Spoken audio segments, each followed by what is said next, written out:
Salut l'équipe, il y a des réveils dont on se souvient plus que d'autres. Et ce mercredi matin, au moment de prendre mon téléphone pour regarder une nouvelle fois mon pit score de Fantasy League, j'ai remarqué les 250 notifications. Inhabituelles. Je me suis dit d'abord que Tupac était finalement vivant et qu'il revenait avec un album de la Bambe. Mais non, finalement, la réalité était encore plus improbable. Bam Adebayo avait scoré en un match 83 pions. Sur le périph', à 83, on perd son permis. En NBA, à 83, tu dépasses Kobe. Et c'est ce que vient de faire cette semaine Bam Adebayo. Je me souviens, en 2008, Kevin Garnett avait hurlé « Anything is possible » après avoir gagné son titre NBA. J'imagine que cette semaine, il pourrait crier un truc du genre « Oh, sur la tête de tous mes grands morts, tout le monde peut marquer 80 points aujourd'hui en NBA. » Il n'aurait pas tort, Kevin. Quoi qu'il arrive, quoi qu'on en pense, Bam Adebayo est entré pour toujours dans l'histoire NBA. Qu'on soit un puriste un peu aigri ou un expert de highlights sur Instagram fan de la Melo Ball, Bam Adebayo a gravé son nom dans le marbre. Et évidemment, il y a encore 1000 choses à dire sur cette drôle de performance. Ça tombe bien, on en parle aujourd'hui dans le First Day Show.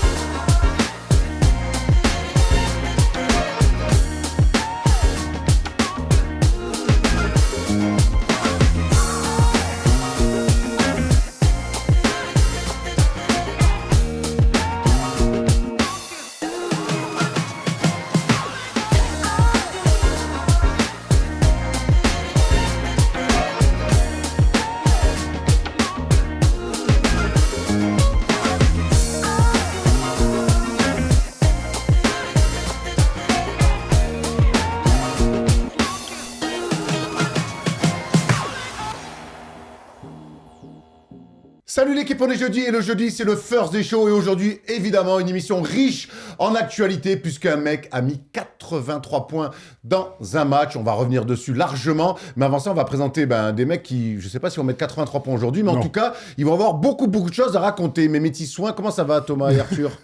C'est sûr qu'on va pas mettre 83 points aujourd'hui, Arthur. Attends Arthur, faut jurer de rien avec Arthur. 83 quand même, Arthur, j'aurais bien, mais là, complicado. Un peu trop. Ouais, ça va, écoute, et toi mon gars? Écoute, on est bien, j'en aime bien, tu sais. Quand il se passe des choses comme ça, quand on prépare des émissions, forcément c'est beaucoup plus fluide. On a fait un conducteur d'émission comme ça en 3 minutes. En plus, on va parler un peu d'équipe de France féminine, on va parler un petit peu de Nico Batum. Ça va être une très très belle émission. On a quelques annonces avant de rentrer dans le sommaire de cette émission. Le LB Classic Game, lundi, vous le savez, à 22h après la libre antenne. Et cette semaine, Thomas, on a du très très lourd avec Boris Dio, version 2007, qui nous lâche une masterclass en playoff face aux Mavs de Dirk Nowitzki. Absolument, Babak au top de lui-même, magnifique, tout svelte, exceptionnel dans le jeu des Suns de Steve Nash, dans un grand match de basket, un grand match d'attaque et un super match de playoff. C'est en 2006 par contre. C'est en 2006, autant pour moi. Bah ouais, MIP, tac, direct, il fait ce match exceptionnel, magnifique. Certainement peut-être le plus grand match de Boris Dio. Oui, en playoff. Parce que et tout. playoff, et puis je restais bien jusqu'à la fin. Pépère, il est très très inspiré. Puis quand, tu vois, au début, je dis à Arthur, on a un grand match de Boris, il me fait oui, il fait quoi, 12, 8 et 9. Ah, le bâtard. Non. Il me balance comme ça. T'as balancé seul. Je balance, frère. Hein. Tranquille. Moi, je balance. Mais je balance justement pour dire que non, Boris, ça fait bien mieux que ça. Best Shooter Live, vous le savez, on reçoit vos vidéos chaque semaine, on se régale. On est en train de travailler sur la suite. Donc, continuez à nous envoyer vos vidéos. On est en train de préparer la suite. Ça arrive, on prépare aussi la finale. Donc, voilà, continuez à nous envoyer vos vidéos. On est très contents et surtout, certaines nous font vraiment beaucoup rire.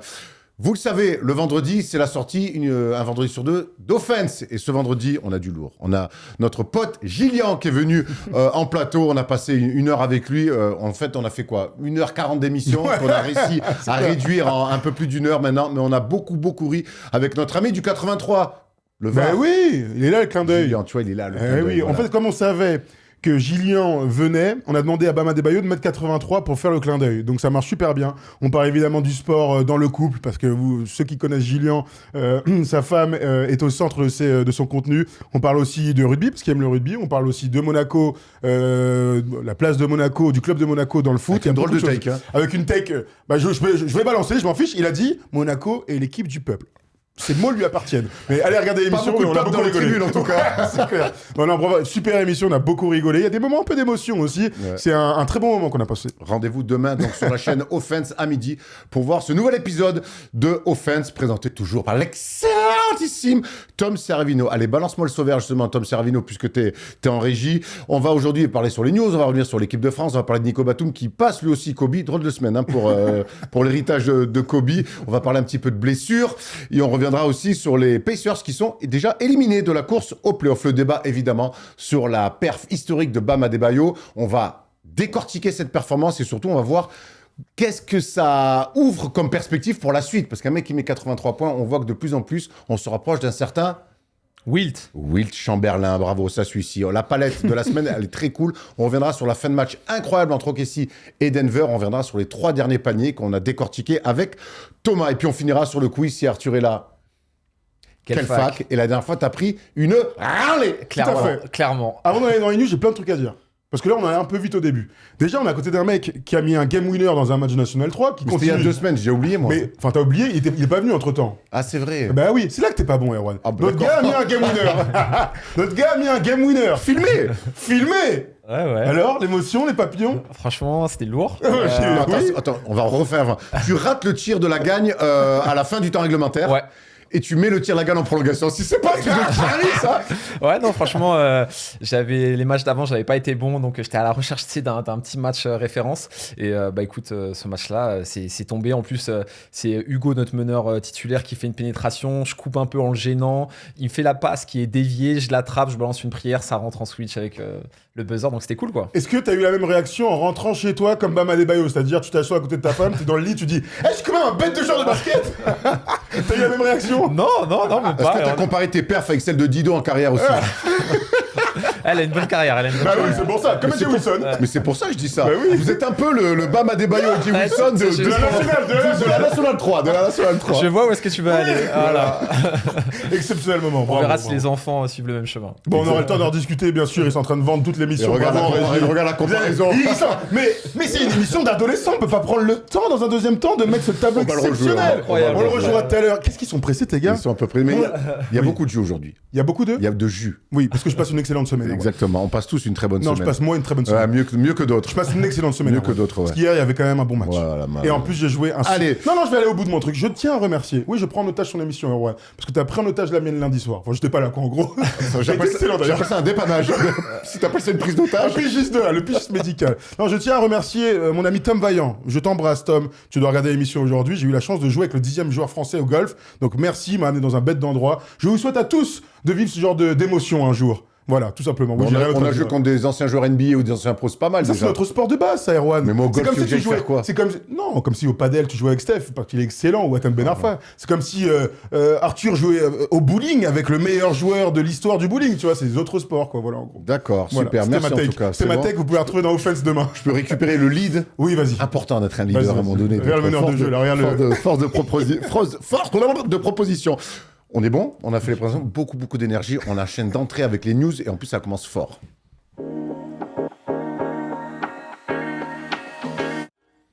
On attaque avec nos vice-championnes olympiques. L'équipe de France était de retour avec une très belle équipe, même si Iliana Ruber, malheureusement, était blessée, n'était pas là. L'EDF Women, donc, hier, s'est imposé en entrée de tournoi à Villeurbanne pour les qualifications à la Coupe du Monde 2026. Victoire facile, large, 115-66 face aux Philippines. Mais l'action du match, évidemment, elle est pour Dominique Malonga, 21 points, 9 rebonds, 30 dévals pour elle. Elle nous a inscrit ce dunk magnifique. J'ai eu la chance de commenter Dominique Malonga en prépa des Jeux Olympiques. On avait raté un dunk face à la Serbie. Là, cette fois-ci, maintenant, elle maîtrise de mieux en mieux son geste. Et Dominique Malonga a donc inscrit ce dunk, 30 points dévals. Et les Françaises, donc, qui se sont baladées face aux Philippines. Elles enchaînent ce soir, vous allez voir, avec le tableau des programmes face à la Colombie, toujours à 20h30, toujours à Villeurbanne. Donc voilà, on encourage évidemment nos filles. La grosse affiche, ça sera évidemment samedi face à l'Allemagne. Le Nigeria, ça va pas être facile aussi, mais voilà, on encourage nos filles, on est content de revoir nos championnes du monde. Il manque une couleur sous le tableau de la Colombie, sinon on dirait qu'on joue contre l'Ukraine. Nos vice-champions olympiques, tu veux dire? T'as dit nos champions du monde? Ah, nos vice-championnes olympiques, autant pour moi. Tout à fait.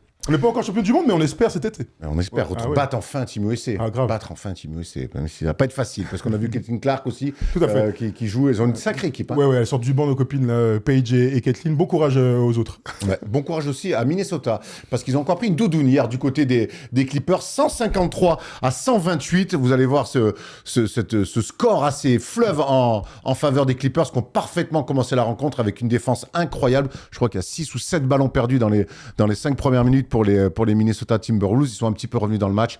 Mais face en ce moment à un Kawhi à 45 points avec des pourcentages monumentaux, les Clippers sont l'équipe en forme à l'Ouest, Tom. Ouais, franchement, ils sont bluffants. On a eu l'occasion d'en discuter déjà il y a quelques jours. Il y a eu le départ de James Harden, il y a eu le départ de Zubac qui est passé un peu sous silence. En fait, la réalité, c'est que l'équipe allait très bien avant ces deux départs et elle confirme juste que c'est l'une des meilleures équipes de 2026, de la deuxième partie de saison. Et ce type de match-là, où tu as une performance défensive magnifique, que tu marques 153 points, alors il y en a beaucoup des cartons en ce moment, que ce soit à l'extérieur ou à domicile, on envoie des matchs à 150, mais là, quand même, face à un concurrent direct, on va dire, aux demi-finales de conférence, ils ont fait un nouveau statement, comme il y en a très souvent pour les Clippers ces derniers temps, avec un Kawhi qu'on sent libéré. On a eu la chance d'en discuter, c'était il y a un mois maintenant, tu te souviens, dans la libre antenne avec Nico Bateau, il me disait, il a changé son entourage, on parle évidemment de son tonton qui avait un peu la main mise sur sa carrière, et Kawhi, il est dans des records de carrière au scoring, il est libéré, il joue tous les matchs, il est leader. Il semble être l'un des meilleurs joueurs de la NBA. Il reconfirme en tout cas ce statut-là. Donc maintenant, ça me donne un petit peu de hype pour les playoffs. Il est sur sa meilleure saison en carrière, Kawhi. C'est vrai que les Clippers, c'est quand même une saison assez incroyable. Il y avait beaucoup d'attentes souvent en début d'année. Ça a été une petite catastrophe. Et finalement, depuis le départ de James Harden, où on s'est dit, bon, de toute façon, il ne joue plus rien, en fait, ça devient l'une des meilleures équipes de l'Ouest sur les 2-3 dernières semaines, Arthur. Ouais, clairement, mais même avant le trade de James Harden, il commençait déjà à être mieux. Et c'est vrai qu'on a souvent l'habitude de se faire un focus uniquement sur le bilan, et avec un départ qui était tellement catastrophique qu'on a mis du temps à se rendre compte qu'en fait, c'était une équipe qui tournait. Et là, le fait qu'il soit repassé à équilibre, puis aujourd'hui qu'il soit passé en positif, en fait, on se rend compte qu'ils vont être relous. Et le fait qu'il se soit débarrassé, même si c'est pas vraiment le mot, de James Harden, qu'il soit sur une série comme ça, on commence un petit peu à revoir un petit peu nos projections pour les Clippers. Après, moi, j'ai toujours ce doute sur Kawhi en playoff. Je sais pas, là, ça a l'air de tourner, son corps a l'air de bien fonctionner. Il est incroyable d'efficacité ou autre, mais j'aurais du mal à me projeter en me disant, ils vont forcément passer un tour, et c'est avec une équipe qui est contender plus. Donc, en fait, ils nous déçoivent tellement. Donc, attendons encore un petit peu. Je me rappelle que l'année dernière, tout le monde était hypé par rapport à ça, mais en tout cas, c'est clair que Kawhi, là, aujourd'hui, le niveau qu'il a à 35 ans, même il y a 4-5 ans, on n'aurait jamais pensé ça. Donc, bravo. C'est sa meilleure saison en carrière. Au scoring. Au scoring. On aime beaucoup la grève de Garland. Je trouve que c'est un autre style que James Harden. Il y a beaucoup plus de mouvements. Je trouve il y a des plays avec des écrans non porteurs. Il y a beaucoup de mouvements. Hier, vraiment, la première mi-temps qu'ils font dans le rythme, dans la manière de vouloir jouer les uns pour les autres, Garland amène beaucoup de ça avec son talent. Lui, c'est pas pour ça qu'il se bride. Il a quand même des tirs. Il refuse pas grand-chose. Mais on trouve que collectivement, ça joue quand même un basket un petit peu plus compliqué à défendre. Ouais, et puis tu parlais de greffe. Il y en a une qui est exceptionnelle. Et si il était là depuis le début de la saison, ce serait un favori pour le 6e homme de l'année. C'est Bénédicte Mathurin. Il est très fort, incroyable. Et il amène un côté un peu bad boy en plus. Et puis une agressivité, t'as raison, à la fois dans le comportement et puis au scoring. Il est très très très fort. Il leur apporte beaucoup. Mais la profondeur des Clippers, c'est ce qu'on loue depuis des années. Elle se confirme encore aujourd'hui. Il y a beaucoup de mecs qu'on pourrait citer. Brook Lopez, au début, on le voyait pas. Maintenant, il est redevenu le Brook Lopez des Bucks, et donc ça leur fait beaucoup de bien. Non, franchement, écoute. Il n'y a pas besoin de commencer à se faire une montagne avec les Clippers. On va faire comme d'habitude. On va attendre patiemment qu'il se fasse sortir au premier tour. on verra sur qui ils vont tomber. Mais même, toujours. ils sont beaucoup plus... Imagine un OKC Clippers au premier tour. Ça serait incroyable. Ça serait incroyable. Et puis à voir en fonction des blessés, des forces en présence, ça peut être ouf. Et puis juste pour revenir, je pense que dans les projections, le départ de Zubac va quand même leur faire mal, parce qu'il leur manque quand même un tonton à l'intérieur, même s'il y a le petit jeune qui est pas mal. Il est blessé pour l'instant. Mais il y a le Stewart. Non, comment il s'appelle, Isaiah... Jackson. Qui était dans le trade aussi. Ouais, bien sûr. Jackson, il fait le taf. Mais bon, est-ce qu'il a les mêmes refs? On verra, quoi. Alors, il y a une dernière stat pour les Clippers. C'est la première équipe de l'histoire de la NBA à avoir été 15 victoires en dessous les 50% et qui est passé en positif dans la même saison. C'est fort quand même. Quand t'es à 6-21, normalement, tu tankes et t'as un top 3 lors de la draft d'après. En fait, vu le bilan qu'ils ont, ils devraient plutôt être top 4 de la conférence Ouest. Il se passe plein de choses du côté des Clippers cette semaine, et notamment Nicolas Batum qui a donc dépassé Kobe Bryant au nombre de paniers à 3 points inscrits en carrière. Bravo Nico pour la longévité. Donc 30e all-time en nombre de tirs à 3 points inscrits, c'est pas rien quoi. C'est pas rien, mais tu vois, tu dis bravo pour la longévité. Kobe, il fait 20 ans de NBA, il n'y est pas encore à ses 20 ans, donc tu vois, c'est-à-dire qu'il a quand même une meilleure moyenne de paniers marqués à 3 points par match que Kobe. Donc bravo à lui, franchement, c'est une sacrée marque. C'est un bel accomplissement en fait, juste. Et même pour lui, on imagine, lui qui adore l'histoire du sport, de dépasser Kobe sur quelle que soit la liste, c'est juste un kiff, tu vois. En plus, il s'est réinventé dans sa deuxième partie de carrière avec les Clippers. il a quand même un signature move maintenant en NBA. Le tir sans baisser la balle. Tout le monde ne fait que de citer ça. Il y a des edits sur TikTok pour montrer à quel point Nico Batum est le joueur qui descend le moins la balle pour tirer à 3 points. D'ailleurs, vous avez remarqué qu'il dit, il y a même plus de jump shot. Hein. Il a arrêté de shoot. Lui, il est comme as, à l'ancienne. Bravo mon Nico, ça régale. Et toute son équipe a confiance en lui. Franchement, il fait kiffer. Il peut jouer comme ça jusqu'à 40. Hein. Tough week pour Kobe. Hein.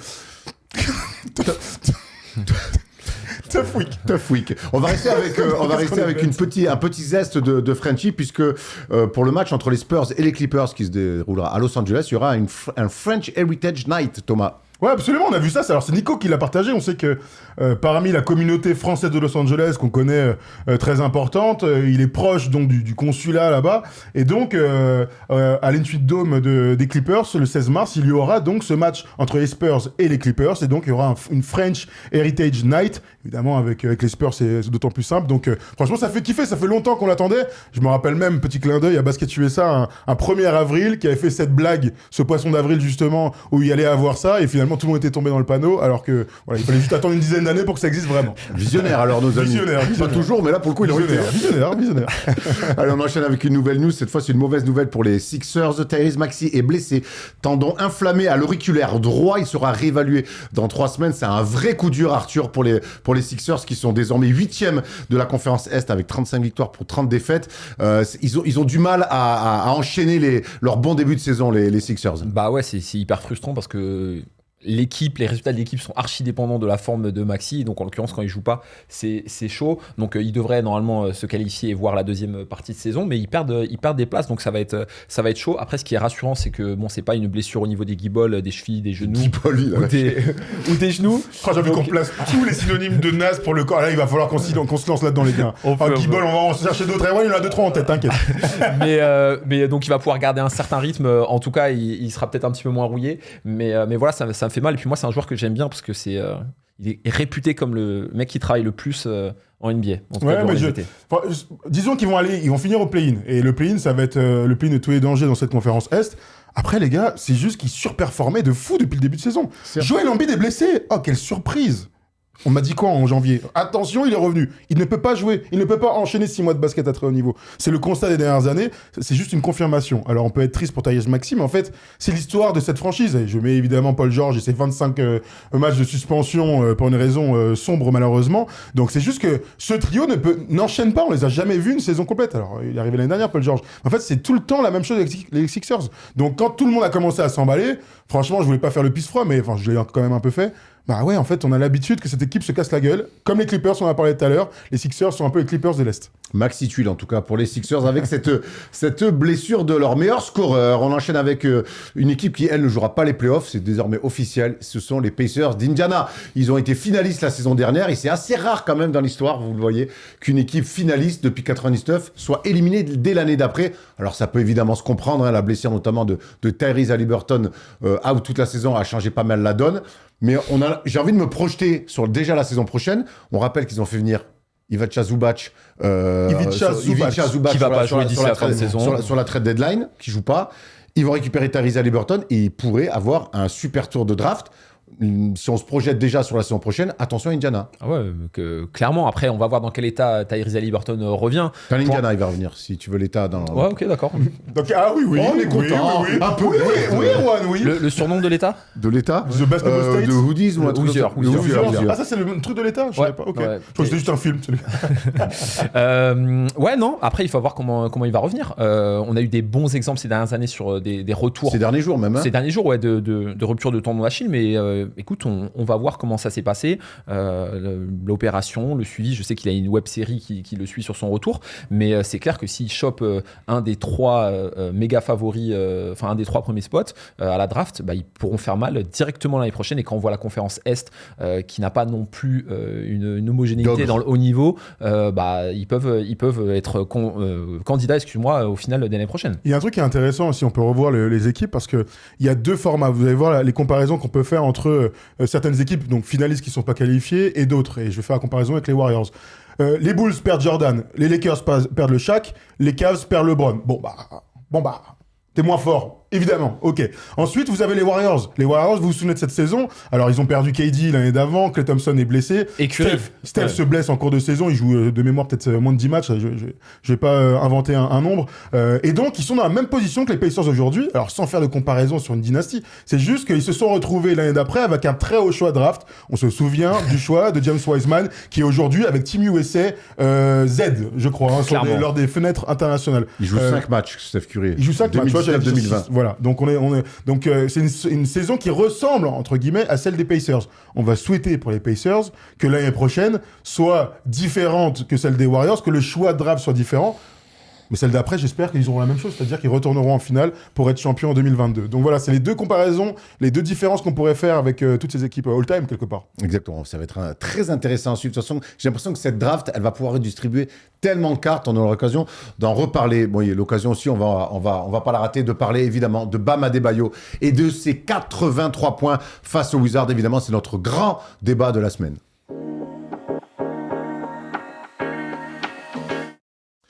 Will Chamberlain a toujours ses 100 points, mais Kobe Bryant n'a plus ses 80 points. En tout cas, il n'est plus deuxième meilleur scoreur sur un match de l'histoire de la Ligue, puisque Bam Adebayo du Miami Heat, cette semaine, a battu ce record.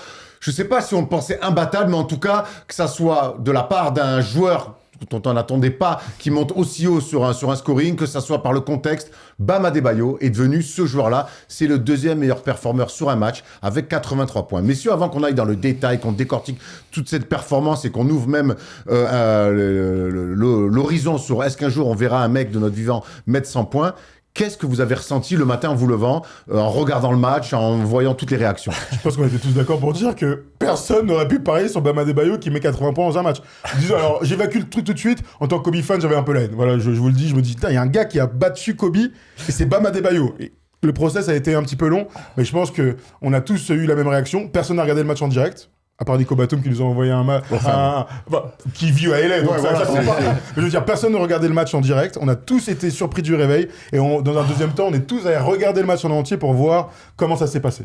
Non, bah moi je l'ai appris, je pense un peu comme vous. Je regarde mes notifications le matin, je vois 83, je vois il y a des A, des O dans le prénom. Déjà, je vois Paolo Banchero 83 points. Je me dis Banchero. Après, je vois c'est Adebayo. Je me dis c'est pas possible, c'est du fake et tout. Calogero. Et donc surprenant. Et donc surprenant. Pesanteur en même temps, regarde, ça marche.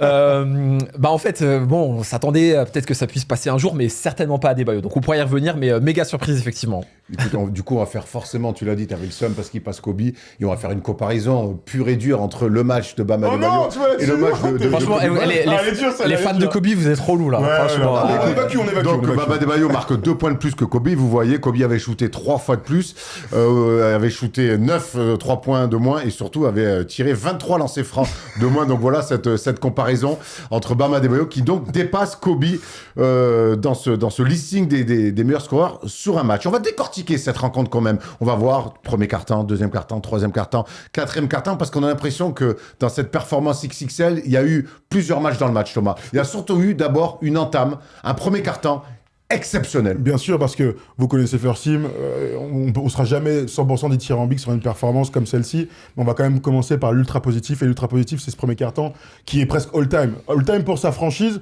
all-time pour un joueur dont on n'a pas l'habitude qu'il marque 31 points en un quart-temps. On rappelle que Klay Thompson a marqué 37 points sur un quart-temps, donc finalement il est qu'à 2 filages à 3 d'égaler au moins le record de Klay. Ce match est d'ailleurs disponible sur la chaîne avec les NBA Classic Games, et regardez ça, 31 points dans le premier quart, il fait un petit deuxième quart-temps, 12 points, peut-être qu'il aura des regrets dans sa carrière. Tu mets 12 points par quart-temps, tu finis à 48. Hein.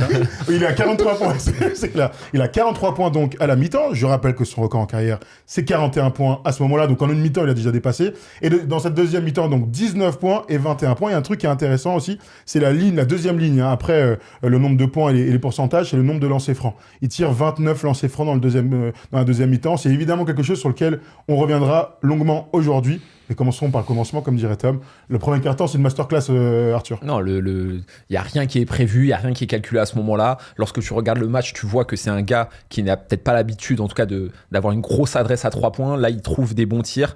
Il est chaud, ses coéquipiers essaient de le trouver, mais tu as vraiment l'impression que c'est sur une temporalité très courte et que ça risque de ne pas durer. Donc, le premier quart-temps reste exceptionnel. Après, on va pas se mentir, on est habitué à des coups de chaud sur des quart-temps. Des fois, ça arrive plutôt en seconde mi-temps. Tu vois, Klay Thompson, c'est troisième quart-temps. On se rappelle que les Warriors, ils arrivaient à faire ça. là. Tu te souviens que Kevin Love, son record 30, du premier carton, c'était 33 sur le premier carton. Et il était toujours le premier à l'époque des Cavs. C'était la lampe de rancement, entre guillemets, pour les Cavs. Il y avait aussi Melo qui avait fait un carton à 30 points une année. Donc voilà, je pense qu'après, ils ont essayé de capitaliser un petit peu dessus, mais tu sens qu'au début, c'était vraiment un gars qui est archi chaud contre une équipe, on va pouvoir en reparler, qui est très moyenne, en tout cas, qui a eu du mal à défendre sur lui. Et puis voilà. On reste un peu sur le fait qu'il soit chaud, Erwan. Moi, il m'a bluffé par son agressivité. Moi, le début de match, honnêtement, déjà, il se tire la bourre avec Alex Sarr, parce clairement. que les deux, vraiment, Alex Sarr fait un début de match lui aussi assez incroyable. Et les paniers qu'il met dans le premier quart-temps, mec, c'est des paniers de très haut niveau. Alex Sarr va le contrer 2 fois sur des dunks. Je peux te dire qu'Alex Sarr, il s'y colle défensivement sur lui. Quand il est obligé de faire des chimichèques, d'aller chercher des tirs avec des trajectoires très hautes. Donc, du coup, moi, sur ce premier quart-temps, je me dis, waouh, bravo. Après, tu sens qu'il est dans un grand jour, il fait des trucs qu'on le voit peu faire. Alors, il prend 5 tirs à 3 points, Bam Adebayo, mais souvent, c'est sur des retours de passe. Là, à un moment donné, il y a une passe, il attrape, il shoot d'entrée. Je fais, ok, il est chaud. Il tire un peu à 45 dans la transi, là. Les deux paniers à 3 points qu'il met du match, je me dis, waouh, il est vraiment, vraiment bien. Et puis après, il a son bag à lui sur le jeu de haut panier. Il va provoquer des fautes. Moi, le premier quart-temps, je me régale. Ouais, du duel des deux, mais je me dis, ah ouais, Bam est vraiment très, très fort. Et j'aime que Alex lui rende l'appareil. Il y a un truc quand même qui est important, c'est que c'est une équipe où le meilleur scoreur et Norman Powell n'est pas sur le terrain. Tyler Hero, meilleur joueur de la semaine dernière, la semaine dernière n'est pas présent, il n'y a pas Andrew Wiggins non plus. Donc, à un moment donné, on aime bien quand l'une des stars, l'un des leaders prend le match à son compte pour lancer son équipe. C'est exactement ce qu'il a fait. Il y avait une volonté d'être ultra agressif pour défoncer l'équipe des Wizards. Alors, de là à imaginer qu'ils mettent 43 points en une mi-temps, on en était loin, mais je trouve qu'il faut quand même souligner cette première mi-temps de très haut niveau dans les moves, dans l'agressivité et puis dans l'impact sur le match. Il est juste phénoménal. De toute façon, tu mets pas 83 poins où ça tombe du ciel. Au bout d'un moment, il faut être dans un grand soir. Et on va peut-être parfois nuancer, certains l'ont déjà fait, certains ont même critiqué. La vie qu'on va quand même avoir, Arthur, c'est que quoi qu'il arrive, peu importe le scénario, mettre 83 points dans un match, c'est un délire. Non mais c'est un délire, c'est exceptionnel. Et tu vois, hier on avait un débat sur un groupe de basketteurs comme tous les groupes de basketteurs ont eu en France. Est-ce que tu mets 83 points dans un match de cadet à un plus bas niveau départemental? En tant qu'adulte, tu parles. En tant qu'adulte, avec ton niveau, le meilleur niveau. C'est très dur, c'est très dur. Tu vois, les gars, au bout d'un moment, c'est en NBA avec Alex Sarr qui a pas joué non plus énormément parce qu'il est toujours en minutes limitées. Mais tu sais, au bout d'un moment, tu peux raconter ce que tu veux. Les gars, c'est des pros. Ils sont dans une élite d'une élite. Alors certes, c'est pas la meilleure équipe, mais marquer 83 points, les gars, au bout d'un moment, on va pouvoir revenir sur les conditions et tout, mais moi je ne peux pas minimiser. Et ce qui me réconforte un petit peu là-dedans, c'est les déclarations d'ensemble des joueurs. Les joueurs, tout le monde a été à peu près dans le même sens en disant, gars, c'est un truc de ouf. C'est très bon, Arthur. On va justement voir les déclarations. Il y a eu des déclarations très positives, ultra positives même. Et on va commencer par celle de... Ah, pardon, vas-y, c'est bon, reste, j'arrive. On va commencer par celle de KD. Dépasser Kobe et devenir le 2e meilleur marqueur de l'histoire du basket, c'est juste incroyable. On va en parler pour toujours. Giannis Antetokounmpo lui a dit, peu importe comment on y arrive, dans 30 ans, personne ne se souviendra du nombre de lancers francs qu'il a tenté. Je ne me souviens pas du nombre de tirs ou lancers de Kobe. Et Victor a dit, je pense qu'on joue dans une ligue où il y a énormément de sources d'inspiration auxquelles se référer. On va prendre aussi la déclat de Bam Adebayo quand même, qui dit, Wilt, moi et Kobe, ça semble dingue. Même lui, j'aimerais pouvoir revivre ce moment. On a continué de me donner le ballon. Je n'aurais pas pu le faire sans mes coéquipiers. Je remercie le coach pour avoir dessiné des systèmes pour moi. Avoir pu faire ça à la maison, ça rend le tout d'autant plus savoureux. Il y a beaucoup de plaisir, beaucoup de joie, beaucoup d'émotions là-dedans. Hier, avant-hier maintenant, les réactions de Bam, le fait qu'il y ait Jay Wilson, sa compagne, qui soit là, qui a elle aussi le record de WNBA avec ses 53 points, avec Liz Cambage quand même, on va la citer aussi. Il y a une espèce de truc, comme ça se passe à domicile, que c'est quand même à Miami, avec une franchise historique, avec une culture du basket, que ton coach c'est Spoelstra, que toute ton équipe joue pour toi. Enfin, moi j'ai adoré ses réactions, j'ai adoré ses larmes dans le vestiaire, j'ai adoré cette conférence de presse avec sa femme. J'ai trouvé, en tout cas, j'ai eu beaucoup d'empathie. J'étais pas du tout dans un truc, vas-y, c'est relou, ça lui tombe dessus, il profite du système, c'est ce qu'on va dire dans un deuxième temps. Mais pour Bam Adebayo, j'ai trouvé ça exceptionnel. Lui qui est un mec ultra référencé, mais pour lequel on n'imaginait pas qu'il soit capable de mettre un jour même 60 points dans un match NBA. C'est clair. Ce qui rajoute à ce débat un petit peu de folie, c'est que c'est arrivé sur un mec sur qui on n'aurait jamais mis une pièce pour qu'il mette 83 points. Il n'empêche que tout le monde aime Bam Adebayo. On passe nos vies à parler, à avoir des débats sur des mecs qu'on aime plus ou moins, qui sont forts, pas, qu'on trouve pas assez forts, pas assez ci, pas assez ça. Autour de Bam Adebayo, aujourd'hui, ça fait 9 ans à peu près qu'il est dans la ligue. On connaît la valeur du joueur. On l'adore avec Team USA. On l'adore parce que c'est un mec fidèle au 8. On sait ce qu'il fait, on sait ce qu'il fait pas. Pour moi, c'est une super option numéro 2. Personne n'a rien contre Bam Adebayo jusqu'à qu'il dépasse peut-être Kobe. Mais c'est ça qui est assez incroyable. On va avoir d'autres réactions. Et après, je voudrais qu'on aille sur sa belle histoire avec AJ Wilson. Il y a eu d'autres réactions un petit peu plus mesurées, notamment de la part de Ime Udoka qui dit « J'ai vu qu'il avait marqué que 6 paniers à 3 points, mais qu'il avait réussi 40 lancers ou quelque chose comme ça.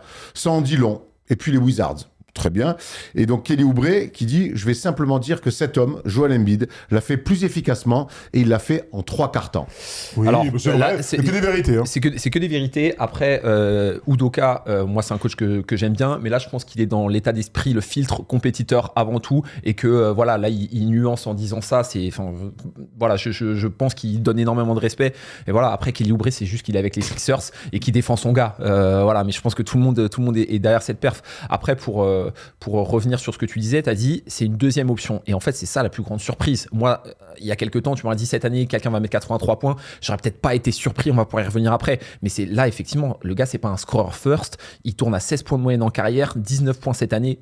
Après avoir mis les 4... Il met 18, maintenant 20. Voilà. Ouais, voilà, c'est ça. Et bon, il a passé ça. 20 points par match. Ça a tiré sa moyenne un petit peu vers le haut. Mais voilà, en fait, c'est surtout ça qui est surprenant. Je pense que clairement, ce qui s'est passé là, c'était un bug dans la matrice. Je sais pas si on reverra ça de la part d'une seconde option. C'est le chat noir qui passe 2 fois. Bah ouais, voilà, c'est mais clairement. Nio. La vache dans la haine. Époque. Ah putain. Époque de ouf. Donc voilà. Mais là où je te rejoins complètement, et il faut vraiment qu'on dise ce qu'on imagine, ce qu'on pense de cette performance, c'est-à-dire c'est ultra surprenant, c'est totalement improbable. Pas que quelqu'un mette 80 points, mais que Bam Adebayo, même pas dans le top 25, top 30 des meilleurs scoreurs de la ligue, même pas l'un des meilleurs scoreurs de sa génération, pourtant un bête de joueur de basket, évidemment, hein, un bête de joueur offensif, avec une main, avec un spin, avec une vision de jeu, avec un dribble qui... Il n'y a aucun mec de 2m05, 06 qui joue pivot, qui est capable de faire des dribbles comme lui. Enfin, c'est un joueur vraiment unique en la matière, mais de là à imaginer qu'il mette 80 points, je te rejoins complètement, ça n'aurait pas dû exister. Donc là, toutes les conditions étaient réunies pour en arriver là. Les absences, son coach, l'adversaire, son équipe, et évidemment les arbitres, le système NBA et forcément cette terrible équipe des Washington Wizards. On va y aller avant dessus, on va rester quand même sur le positif d'abord et puis sur l'amour surtout, puisque le hasard a fait que AJ Wilson, de retour de France et de sa tournée en Europe... On a quand même rencontré Ayman, disons-le. Exactement. Il y a quand même une connexion, une connexion amicale. Les deux sont en couple, heureusement, parce que quand we never know. Mais en tout cas, elle est très amoureuse, AJ Wilson, et elle était là, et évidemment, à la fin, elle est carrément venue, et c'est là où les Ricains sont trop forts, elle est venue en conférence de presse. Et voilà ce qu'elle a déclaré. Je les vois, je vois les innombrables heures qu'il y consacre. Je vois les entraînements tôt le matin, les questionnements, le doute de soi. Je vois tout ça. Et donc, de le voir s'épanouir autant pendant ce moment, je ne voulais pas tout gâcher et lui porter la poisse. Ils sont trop mignons. Elle est restée loin de tout pendant très longtemps, mais à un moment donné, je pense qu'il avait trop envie de partager ça. Et ça nous donne une séquence exceptionnelle. Exactement. Et puis surtout, les deux ont quand même un record incroyable. Elle a le meilleur, tu le disais, le meilleur score, donc record WNBA all-time. Avec 53 pions. C'est 4 fois 10, hein, chez les filles. C'est quand même assez incroyable. Et donc, Bam Adebayo qui met 83. Quel couple glamour exceptionnel. On espère que dans 9 mois, on aura un Nepo Baby, un nouveau de plus. Faites-nous 4 enfants, 2 filles, 2 garçons, et qu'ils arrachent tout. Je pense pas dans le basket, bien sûr. Elle veut être championne du monde en septembre 2026. Je pense pas que... Ils se débrouillent. Voilà, aux États-Unis, on sait qu'on peut faire, Erwan. On n'est pas obligé de porter son enfant, c'est le gars horrible. C'est pas moi qui l'ai dit, hein. C'est les lois aux États-Unis. Hein. D'accord, très bien. Donc, en fait, maintenant, on va revenir un petit peu sur tout le contexte. On a vu une super première mi-temps. On a très vite compris qu'à un moment donné, Bam était allait dans des records, jusqu'à où on savait pas. Moi, jusqu'à très tard, je me suis dit, il va pas faire 80 quand même. Et puis finalement, il y a ces 5-6 dernières minutes qui sont un petit peu ubuesques. On va vous dire. Est-ce que cette fin-là où le hit rate des lancers francs, il y a un peu des fautes pour couper le chrono, pour envoyer les Wizards sur la ligne, ces coups de sifflet des arbitres qui sont, les deux derniers honnêtement, ils sont moches. Est-ce que ça laisse pas un petit peu un goût amer par rapport à tout ça? Honnêtement, je comprends parfaitement et il y a eu énormément de réactions dans ce sens-là, c'est compréhensible. Mais je pense que ça va être très vite oublié. Ça va être très vite oublié. Pourquoi ? Parce que je me réfère à l'histoire. Et c'est vrai qu'on parle très souvent voilà, des 81 points de Kobe, de Wilt, où on n'a pas les images, ou d'autres matchs un petit peu plus récents avec les 71 points. Mais si on reprend par exemple le match de l'Amiral en 94, où il met ses 71 points sur le dernier match de la saison. Pour passer meilleur scoreur. Pour justement, voilà, oui. si on remet un peu de contexte, oui, comédie, il était deuxième meilleur marqueur de la saison. Et s'il mettait un nombre de points important, il devenait meilleur marqueur de la saison devant Shaquille O'Neal. Et le match, il met 71 points, et quand tu regardes les shoots, pareil, c'était abusé. Tout le monde a commencé à jouer avec sur lui dès le premier quart-temps, des fautes à gogo, un petit peu une narrative. Et aujourd'hui, quand on parle de ça, en fait, j'ai été obligé de me replonger dans ce match-là pour me rendre compte que c'était ça. Parce qu'on l'a pas vécu aussi. Parce qu'on l'a pas vécu. Oui, peut-être parce qu'on l'a pas vécu. Mais ce que je veux dire, c'est que moi, ce que dit Yanis en disant qu'on oubliera le nombre de lancers francs, ouais, moi je pense aussi qu'on l'oubliera. Il y aura toujours un ou deux relous qui nous diront oui, il a tiré 43 lancers francs. Il n'empêche qu'il a réussi à le faire, et que demain, même on prend les meilleurs scores, on leur dit vas-y les gars, vous avez 10 matchs pour mettre 70 points, 60 points. Il y en a peut-être un qui va arriver, mais c'est rare. Moi je rejoins, attends, disons-le déjà, mais je pense qu'il a entièrement raison. Je pense que je suis entièrement d'accord, on oubliera. L'avantage, c'est qu'on est à chaud. Là, on est encore à chaud. Donc moi, je vais vous donner ma réaction à chaud quand j'ai regardé le match. J'étais pas content.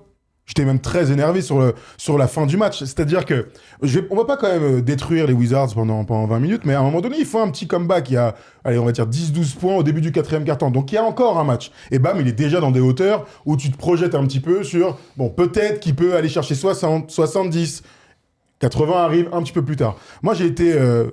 allez, je sais pas si PD c'est bon mot, mais ça m'a vraiment embêté de le voir tirer. Donc je le disais tout à l'heure, 29 lancers francs dans la deuxième mi-temps, 16 lancers francs sur la toute fin du match. Les 20 derniers points, il y a 17 lancers francs sur les 20 derniers points. Il y a 17 lancers francs. Et il y a une sélection de tirs à 3 points qui est abominable. Ils font n'importe quoi. Abominable. Alors le 7 sur 22, il est moins terrible quand tu le vois écrit que quand tu regardes les tirs. C'est n'importe quoi. Erwan a parlé tout à l'heure de la fin de match. Je sais pas si vous avez vu ce match, mais la fin, ils font du hackeux pour qu'il y ait plus de jeu, que les Wizards aillent tirer vite, que Miami récupère vite la balle, qu'il ait prise à 3. Et que ça soit Bam qui ait la balle pour avoir les lancers francs, pas d'autres. Ils essaient de faire des fautes sur les autres. Ce n'est plus du basket de haut niveau. Clairement. Ce n'est plus du basket, ça ressemble aux Harlem Globetrotters, ça ressemble à, je sais même pas, nous on fait un basket entre nous, ça n'arriverait jamais ce genre de conneries. En plus des arbitres à la fin. De toute façon, je vais te dire un truc. Le match des 71 de Robinson, c'est pas un bon match de basket. Devin Booker. Devin Booker, c'est un horrible match de basket. Kobe, les 80 points, c'est pas un bon match de basket. Oui, mais c'est un match disputé. C'est un match disputé. C'est pas un grand match de basket. C'est une caricature parce qu'on lui donne la balle, mais ça reste, moi je suis d'accord avec Thomas, ça reste quand même. Il sort à plus 20. Moi je dis c'est ok. Franchement, c'est pas parce que je suis comme ça. Et ce match-là n'est pas un bon match de basket. Moi je peux te dire que j'ai regardé ce match-là, j'ai enchaîné avec Spurs Boston. Je peux te dire que je me suis régalé. Mais pour revenir sur cette fin de match, en fait, il y a deux choses. C'est qu'en tant que spectateur, en tant qu'amoureux du basket, on peut pas valider ça. Au bout d'un moment, je regarde pas la NBA, je suis pas tombé amoureux de ce sport pour voir ça. Maintenant, je fais partie de l'équipe de Miami. Je fais partie du Heat, je suis là, mais est-ce qu'on peut... Et je trouve ça un peu dur de reprocher à Bam, au joueur du Heat, à Eric Spoelstra. On peut pas. Certains disent, à un moment donné, il y a plus 30, tu dois le faire sortir. Mais en fait, pourquoi Moi, je pense que je suis dans leur bulle du Heat, ils ont eu raison de faire ça. Mais dans le système NBA, en plus, et dans le système NBA. Voilà. Ben non, mais t'as raison, je pense que... Attends, mais moi, je suis désolé, je joue avec Arthur à Malakoff. Il a 40 points dans le 3e quart-temps. Crois-moi que je vais lui faire toutes les passes. En plus, ça me donne un bon triple-double. Merci. Gros, je vais te faire des passes, tu vas finir à 52, et derrière, tu me fais un câlin et un cadeau, et une Rolex, mais par contre, tu vois, ça à 52 points. Tu vois, pour moi, il y a une différence qui est importante entre jouer tous les plays pour un joueur sur des sorties d'écran, sur des post-up pour qu'il ait la balle et qu'il marque, parce qu'il est très très chaud. Mais moi, les 4 dernières minutes du match, c'est pas ça que je vois pas. C'est pas ça que je vois. Je vois pas des plays avec des sorties d'écran. Je vois un truc qui ressemble à rien. Je vois, attends, on arrête le chrono parce qu'en fait, il faut qu'il ait des fautes. Et les arbitres qui vont être complices de ça en sifflant des fautes qui n'ont plus rien. Et en fait, à la fin, je me dis, ok, je viens de voir un mec qui a mis 83 points dans un match, c'est historique. Et pourtant, j'ai un petit goût de merde dans la bouche. Et encore une fois, j'adore Bam, l'histoire est géniale. Je trouve que pour ce joueur-là, c'est un peu mérité, ça sort de nulle part, ça met de la lumière sur un mec qui en mérite peut-être un peu plus. J'entends tout ça, mais la fin de match, je suis là en me disant, waouh, c'était moche quoi. On est dans un monde qui manque de nuances. On le dit pour tous les sujets. Ben, c'est exactement ce qu'on est en train de faire. On peut être à la fois heureux pour Bam Adebayo, heureux, allez, disons-le, même pour la NBA au sens large, c'est-à-dire que tout le monde en a parlé, on se le disait hier, on a tous reçu des textos, mon beau-père m'a envoyé un message, il m'a dit « Attends, il y a un mec qui a mis 83 points, tu vois, pour notre sport, c'est cool. » Mais on peut aussi mettre de la nuance en disant « Bah ouais, ça nous a pas plu. » Les deux sont positifs. Moi, j'ai reçu un texto du next, j'espère du next. Non. Ah, dommage. J'ai reçu un texto d'un mec qui me dit « Putain, Bam Adebayo a mis 83 points exceptionnels, tu me rends quand mon argent ?» Je suis bon, attends. Bah, c'était une ex, ça. Non, jamais. Ouais, un ex, peut-être. Clairement, on a tous reçu ces messages. Non, mais oui. Qu'est-ce que tu veux dire? Ah, il a fait une phase! Il a fait une phase! On a tous reçu ce message. La mollesse. Il est plus rien à dire, voilà. Du coup, attends, je vais reprendre. Ce qui est sûr, c'est que, voilà, ce qui est sûr, c'est qu'aujourd'hui, un mec qui met 83 points et qui n'est pas un top scoreur, Bam Adebayo, on peut dire ce qu'on veut. Aujourd'hui, le match qu'a fait Bam Adebayo, t'as raison, c'est un bug de la Matrix. Ça va pas changer son statut, ça va pas changer ce qu'il est, ça va pas changer la saison du 8. Demain, il va pas signer 400 millions en disant « Oh, on va construire sur tes dernières années parce que tu vas faire gagner des titres en étant numéro 1. » Moi, je pense que le statut de Bam Adebayo ne change pas là-dessus. Et, Au quotidien. Au quotidien. Mais dans l'histoire, on le disait hier dans l'histoire, moi je crois quand même que son statut change dans l'histoire parce que il y aura toujours, alors sauf s'il y a 5 mecs qui mettent 83 points d'ici la semaine prochaine, sait-on jamais, quand même dans l'histoire de la NBA, quand on regarde le top 10, il y a un nom d'après moi qui ne devrait pas être là. C'est non mais regarde. Donc rien que pour ça, son statut change les mecs. Je vais lancer un tableau qui est très intéressant et tu prendras la main dessus. Regardez, tous les mecs ont marqué 70 points ou plus dans l'histoire de la ligue et regardez leur moyenne de points. Eh ben Bam Adebayo, c'est le dernier là-dessus. Tu peux prendre la voix pour les gens qui nous écoutent en podcast. Les mecs qui nous écoutent en podcast. Ouais. L'année où Chamberlain a marqué 70 points ou plus ou 100, il est à plus de 50 points par match. Kobe à 35, Elgin Baylor à 34, Joel Embiid à 34,7, Doncic à 34, Lillard à 32, Robinson à 29,8, Donovan Mitchell à 28,3, David Thompson à 27,1, Devin Booker à 22,1. On descend quand même avec. Mais il est très jeune, disons-le, allez. Il est très jeune. Et avec Bam Adebayo, on a un mec qui a 20 points par match après les 83. Avant, il est à 18. Oui. Ça, ça va dans le sens du bug de la matrice. C'est quelque chose qui est inimaginable. Ça n'a pas de sens. Quand il faudra qu'on raconte ça à nos petits-enfants, je vais très très loin, on dira, il y a un gars qui a fait une performance qui était totalement solaire, il était sur une autre planète, il s'est passé un truc totalement inespéré, et je pense qu'on ne reverra plus une performance comme ça, tu vois, par un mec de ce niveau-là, ultra référencé, mais qui n'est pas un scoreur. Pour moi, t'as pas dit, c'est que tous les autres, là, c'est des super scoreurs. Les autres, c'est des super scoreurs, mais moi, je pense qu'il a cassé une barrière, et que là, tout de suite, aujourd'hui, la possibilité pour un joueur random, c'est pas un joueur random, c'est un All-Star, voilà, on connaît sa carrière, mais de pouvoir... J'ai vu beaucoup de joueurs random. Ça va, il est double champion olympique, multiple All-Star, bref, on va pas y revenir, c'est un super joueur, mais voilà, c'est pas une élite du scoring. Je pense que ça va casser des barrières. Et si on regarde sans aller sur les matchs à 70, il y a combien de mecs? Corey Brewer qui a mis des 50 points, Tony Dell qui a mis des 50 points. Si des gars, ça se trouve, ils tournent à 9 points par match en carrière. Malachi Flynn, ouais, exactement. Le gars est... Josh Hart, il a mis 40 avec. Voilà, tu vois. 40 aujourd'hui, c'est. Oui, comme Josh Hart qui avait mis 40 points. Même Malachi Flynn, tout simplement, qui met des 50 points. Tu sais, au bout d'un moment.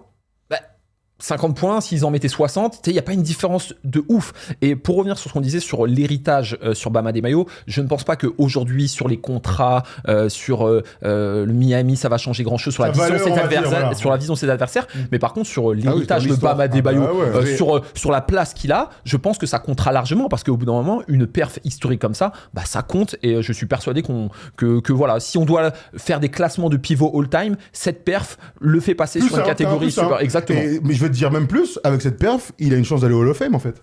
Et multiple médaillé olympique, All-Star, fait 2 finales NBA. Enfin, moi dans mon esprit, Bam Adebayo, sur le principe, il n'y a pas de raison qu'il aille au Hall of Fame. Maintenant qu'il a mis 83 points, en fait c'est tellement exceptionnel que si, je peux y penser, je peux ouvrir la porte. C'est intéressant. Pour moi, je vois pas comment un match, aussi fou soit-il, de saison régulière en plus, puisse changer à tel point que tu deviens que c'est une bascule pour être Hall of Fame. C'est une bascule pour un super joueur déjà, tu vois. C'est le petit truc, c'est le petit truc en plus. Moi, je vois ce qu'il veut dire. Il va 2 fois en finale, donc il gagne 2 fois l'Est, il est 2 fois médaillé olympique. Pour moi, 83 points, c'est tellement une folie. C'est pas juste un match là. On n'est pas dans. Regarde, ça fait combien de temps? On pourrait en parler 2 heures de ce truc-là, tellement c'est incroyable. Fini, hein. Mais ouais, non, mais tu vois ce que je veux dire. Donc, non, c'est pas juste un match, c'est pas juste 83 points. Il a dépassé Kobe sur un truc qu'on n'imaginait pas sur les 20 dernières années. C'est là où je suis partagé. Oui, il dépasse Kobe, donc déjà, rien que le nom, déjà fait énormément parler, parce que s'il avait dépassé Elgin Baylor, peut-être, on serait moins fait tiquer certains. Oui, il dépasse Kobe. Oui, 83 points dans un match, c'est incroyable. Maintenant, encore une fois, c'est exceptionnel. C'est l'histoire d'un match. Maintenant, de là à me dire que Bam Adebayo devient un Hall of Famer avec ce match-là, Alors, sa carrière est pas finie. Il peut être encore peut-être meilleur défenseur. Il peut rajouter des choses encore à son palmarès. Mais moi, ce match-là, c'est pas ça qui va le faire passer. Et pourquoi pas alors Mais en fait, c'est quoi l'argument pour dire non du coup? Non mais les gars, surtout venons parler sur le Hall of Fame. Aujourd'hui le Hall of Fame, Ouais, c'est ça, c'est clair. Oui, en il y a plus, il y a quand même, ça a changé beaucoup de choses, tu vois. Au bout d'un moment, moi Il quand a ils le sont record de l'ère moderne. Pour moi, ça, vous savez que pour moi, ça va. Tu peux aller au Hall of Fame, le mec, tu peux, en fait. clairement. Franchement, au bout d'un moment, ils ont envoyé Timac, ils ont envoyé je sais pas qui. Tu sais, il va y aller, mais tu vois. Ce qui est sûr, c'est qu'on voit que dans ce basket de l'ère moderne, de plus en plus, il y a des mecs un peu des surprises. On parle de Malak Kiflin qui a mis 60 points. 50 points, Malak Kiflin, je sais même plus où il joue en ce moment. Ouais, Je crois qu'il était passé en Europe. Et bon, bref. Donc, Bam Adebayo, qui n'est pas un scoreur élite, qui met 83, ça montre bien que le basket a changé. Et quand je dis que le basket a changé, c'est pas que la NBA. Arthur, on va ouvrir là le spectre. C'est que en National 3, l'année dernière, tu as mis 52. Honnêtement, à notre époque, à nous, Inimaginable. inimaginable. 52, c'était la moyenne de l'équipe en même temps. Et c'est pas parce que tu étais jeune ou quoi que ce soit. Je pense que un mec qui nous mettait 52 points par nous-mêmes, ou un mec de notre équipe qui mettait 52 points, c'était inimaginable. Ouais. Aujourd'hui, je regarde les stats de N3, je vois un nombre de mecs à plus de 20 points, 25 points. Ça montre bien que toute la philosophie basket a changé. Non, j'aime bien cette comparaison. On va pas se mentir. Le basket, il a changé, pour reprendre la phrase de Kylian. Le basket a beaucoup changé de la NBA jusqu'au niveau les plus amateurs. Je sais pas si c'est que Curry qui a l'initiative de ça, si c'est le pace qui a augmenté, mais aujourd'hui, il y a quand même beaucoup plus de possession et le tir à 3 points a changé énormément de choses. Je vais vous donner un exemple. Tu vois, si je prends mon exemple sur le monde amateur, avec Thomas Laroukis, ça nous arrivait de faire des matchs, des fois, où on prenait 8-3 points, ça ne choquait personne. 10-15 ans en avant, en N2, en N3 ou en N1, si un mec prenait 5 tirs à 3 points, c'était énorme. Et il y avait une espèce de vibe où tout le monde disait mais gros, qu'est-ce que tu fais en fait? Qu'est-ce que tu fais aujourd'hui? Il fallait être un shooter référencé. Exactement. Et tu vois, quand je vois le Paris Basket qui, en BetClick Elite, a plus de 100 possessions par match sur 40 minutes, alors que l'année dernière, avec Thomas Sissalou, ils étaient à 95 et c'était déjà énorme.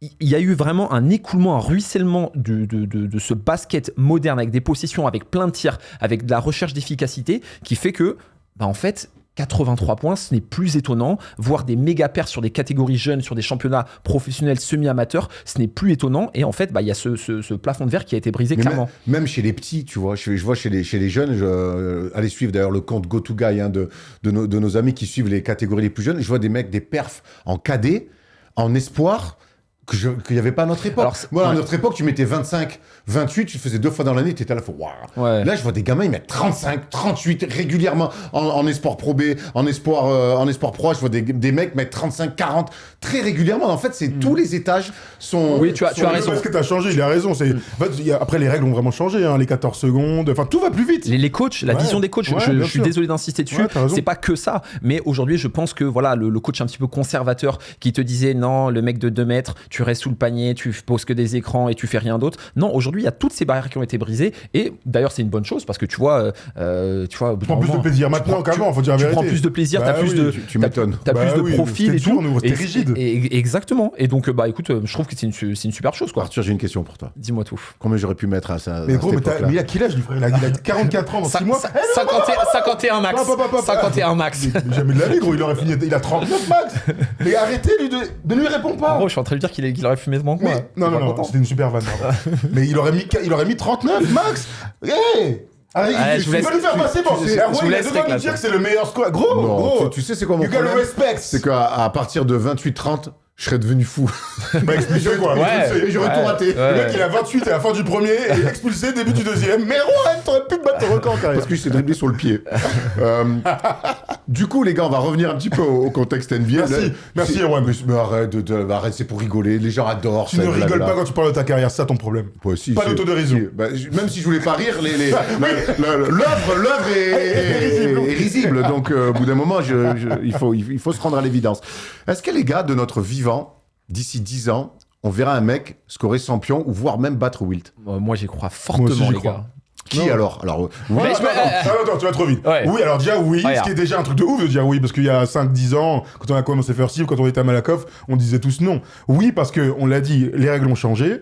Le jeu a changé, la volonté aussi des joueurs de marquer l'histoire a changé. Les 4 joueurs qui ont mis 70 points il y a 2 ans, quand même, ça nous a ouvert l'idée que c'était possible. Là, Bam Adebayo, pas scoreur, qui met 83, ça rend le truc, enfin l'écart avec Will Chamberlain qui est en train de se réduire, parce que les 3 points, il y a bien un joueur qui va mettre 15 3 points dans un match. Là, on est à 14. On est à 14 depuis longtemps, mine de rien. Clay, ça a commencé à remonter déjà, c'était avant le Covid.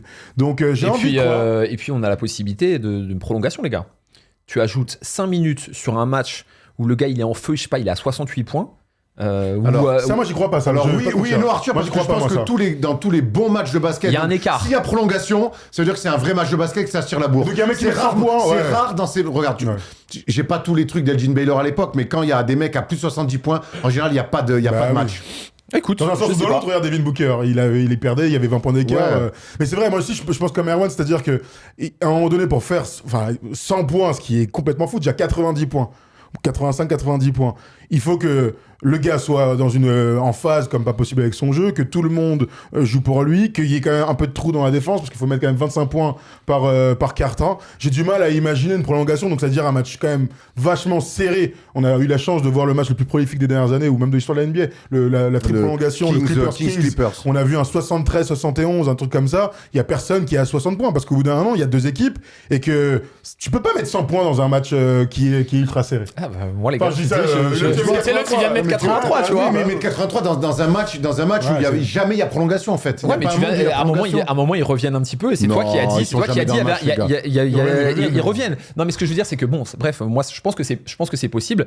Et moi à l'époque déjà, c'était au début où je faisais les émissions, c'était au moment où Harden était en feu. Je pensais que c'était lui qui allait passer Kobe à l'époque. Là, je pense qu'il en est plus capable. Mais un mec qui est en phase physiquement, qui est en phase dans son jeu et qui est en phase sur son shoot, des profils comme Luka. Des profils, je sais pas moi. Tu parles de Luka, donc lui aussi, je fais de la pub pour LA Legacy Game, mais c'est bien normal, on est chez nous quand même. On a recommandé et diffusé le match face à Atlanta où il met 73. De mémoire, il fait 24. Il y a un pourcentage, regarde dans les 23 sur 27. D'ailleurs, regardez, super tableau, bravo. Dans l'efficacité des méga super perfs, regardez à quel point Luka est au-dessus de tout le monde. Il a 87% sur les stats avancées, hein, même pas sur au global. Donc, il a 87%, de mémoire, c'est 23 sur 27. Kobe est très haut à 68%. Bam, avec son pourcentage catastrophique, on l'a très peu dit, mais bon, et ses 43 lancers francs tirés, il n'est que à 54%. Donc, il faudrait que Luka refasse un match. Pour moi, c'est le match de sa vie, ça. C'est-à-dire être à 23 sur 27 quand tu tires à 3 points. Normalement, c'est impossible. Et il y a prolongation, c'est un match, pour le coup, c'est un match serré. Mais tu vois, il lui manque encore 30 points pour arriver à ça. Non, c'est clair. Mais tu vois, moi, j'ai une projection. Tu vois, imagine Victor, demain, il joue contre une équipe, je sais pas moi, un Sacramento, où, tu vois, par exemple, t'as un Maxime Reynaud qui est blessé, ils ont vraiment Sabonis qui est pas là, et ils tombent vraiment sur des mecs de G-League, le plus grand, il fait 2-0-5. On adore Maxime Reynaud et Sabonis, mais je pense que il peut le mettre 100 points même s'ils sont là, parce que c'est pas les plus grands défenseurs du siècle. Non, mais imagine qu'il y en a vraiment aucun des deux et qu'ils prennent vraiment un mec de G-League qui c'est son premier match NBA, il prend le... Moi, j'ai plein de scénarios comme ça. Au Spurs, il va s'asseoir à 60. Je sais pas. Ce qui s'est passé là, ce qui est fou, je sais c'est pas. qu'à 70, Bam, il doit s'asseoir, les gars. C'est toi qui dis ça. Ah, mais moi, je pense que Bam, avec Spoelstra, il se check, il fait gros, t'as fait 70, 75 points, tu t'assois, on te célèbre. Non, il a dit, on va aller chercher les 80 points. Et je sais pas si Victor, il serait dans cet état d'esprit-là. Aujourd'hui, en tout cas, je pense que c'est pas du tout sa priorité. Il a dit qu'il y a plein de choses qui étaient inspirantes en NBA, qui faisaient allusion à ce match-là. Moi, alors, sur les noms, évidemment Luka, quand on voit le match qu'il fait face à Atlanta, comme il est facile et le pourcentage, et comme il est capable d'avoir des soirées d'exception, moi je pense que Victor, il est encore très jeune, mais Victor, dans 5 ans, t'imagines, quand il pourra encaisser encore un peu plus que ce qu'il fait maintenant, les impacts physiques et enchaîner les grandes perfs, moi je pense qu'il pourra s'en rapprocher. Après on peut penser à qui d'autre? Anthony Edwards, en fait souvent on va parler des grands scoreurs, on rappelle quand même dans tout ça KD n'a jamais passé la barre des 60 points, ce qui est une hérésie. Clairement. Bam Adebayo est 83 points, deuxième meilleur match, 41 points en carrière, et KD est toujours là, il est même pas 54, 60, il est 54 je crois. Il a dépassé, il a 55 je crois, on l'avait revu la dernière fois. Il est nul KD, tu vois, des mecs comme Melo, comme KD, ils sont loin. 61, 62. Alors que c'est quand même des scoreurs bien plus élites qu'Adebayo. C'est pour ça qu'il n'y a pas une... C'est dur de trouver les mots justes. Il faut juste dire déjà bravo, parce qu'il n'y a pas de... C'est dur de la mettre au milieu de tous ces mecs-là, parce que ce qui s'est passé, c'est irréel, en fait. Tout à fait. Et je repense à Shaquille O'Neal, donc 103 points, son meilleur score le jour de son anniversaire, vous connaissez peut-être l'histoire, et ce match face aux Clippers en 2000, mais 60 points. Mais il n'y a pas de match.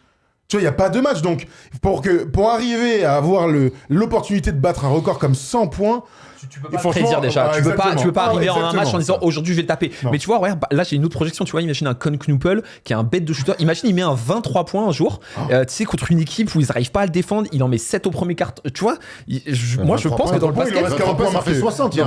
Au moins 23 points parce que écoute, moi je sais pas. Bon. Et si le mec à mettre 100 points sur un match, c'était pas Bam Adebayo qui enchaîne parce qu'il joue ce soir. Parce qu'il joue ce soir. Alors là les gars, là je te l'achète ta Rolex. Je te l'achète la Rolex. Regarde la cote de Bam Adebayo ce soir à 30 points. Donc face à Milwaukee en plus. Donc il y a Giannis en face. Ça va être marrant de voir si Giannis il va le laisser. Donc la cote de Miami est à 1,40. C'est en favori évidemment parce qu'ils sont sur 6 victoires d'affilée. Mais regardez, la cote de Bam Adebayo à 30 points en plus, elle est à 4. Elle est à 3,90. 3,90 exactement. Tu veux lancer peut-être le PAD? Non, vas-y, parle. Alors, je vous pose une question, messieurs. Maintenant, je veux que vous me donniez le score de Bam ce soir. Très bien. Je lance le PAD. Allez. Depuis plusieurs années, Winamax est partenaire de notre chaîne. Et avec eux, tu peux utiliser ton expertise pour gagner de l'oseille en pariant sur toutes les compétitions de basket. Sur les matchs, mais aussi, et ça on adore, parier sur les perfs des mecs. Tiens, je sens bien qu'un Serbe va faire un triple-double. Paris plutôt safe. Tu peux aussi miser sur qui sera le meilleur scoreur, le meilleur passeur, et même miser sur les duos. Bref, l'offre basket Winamax n'a jamais été aussi complète. Et en plus, lors de ton premier dépôt, tu es automatiquement remboursé à hauteur de 100 €. Et vu qu'on est sympa, on t'offre même un petit bonus de 10 € lors de ton premier dépôt avec un code FT10. Plus d'infos en description. On rappelle quand même, le plus important, c'est strictement interdit aux moins de 18 ans. On est là surtout pour s'amuser. Il va marquer. Alors, combien de points va marquer Bam Adebayo ce soir? Je pense que l'après, ça doit être très compliqué quand même. Ça me fait 2 jours qu'il est sursaucé, le mec. Et c'est pour ça que la question elle est marrante. Je vous précise quand même que Norman Powell, toujours pas là. Nikola Jovic, pas là. Kelly Ware, Game Time Decision. Andrew Wiggins, out. Il a mal au toe. Tyler Hero Quadri, il est Game Time Decision. Voilà, c'est juste pour mettre un peu de contexte. Maintenant, à nos pronos, combien il met? Dites-nous dans le chat, j'ai envie de savoir. 19 points. Oh là, rincé, hein. Ah ouais, non, moi je mets. Mais pas 100 points en 2 matchs. Moi je mets 35. Ouais, quand même, encore une fois, très agressif pour les absences, et puis le plein de confiance, et puis, mine de rien, il est en phase, hein. Le premier carton qu'il fait, on n'est pas dans du calque, il casse. Est-ce que vous pensez qu'il s'est dit, putain, 31 au premier quart, je vais mettre 124? Tu vois ce calcul quand t'es en game, là. Toujours quand t'es en game, tu dis, putain. Je suis à 9 points au premier carton, 9 x 4, gros, alors que ça se passe jamais comme ça. C'est la différence avec nous et nous. Moi, l'un des pires trucs dans ma carrière, c'était de faire un bon premier carton.